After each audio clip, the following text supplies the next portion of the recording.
السلام عليكم. تقريبا كلشي شاف مقاطع الفيديو من اللايف اللي كانت دايره الفنانه دنيا باطمه يوم السبت الماضي. دنيا باطمه فتحت لايف وكتوجه فيه رساله لصاحب الجلاله الملك محمد السادس، وهي في واحد الحاله راكم شفتوا بلا ما نعاود لكم.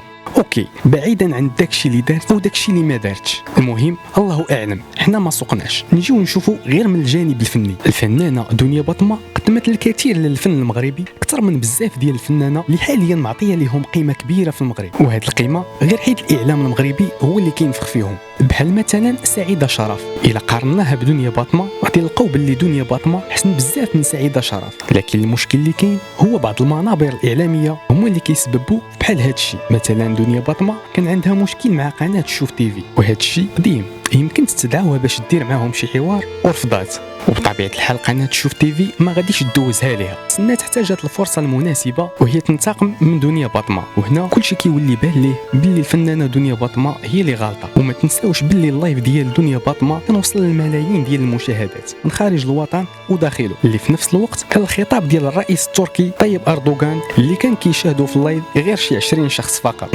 غريب. وانا بان لي باللي دنيا باطمه ما تستاهلش هذا الشيء كامل اللي كيوقع ليها. وقولوا لي نتوما شنو هو الراي ديالكم؟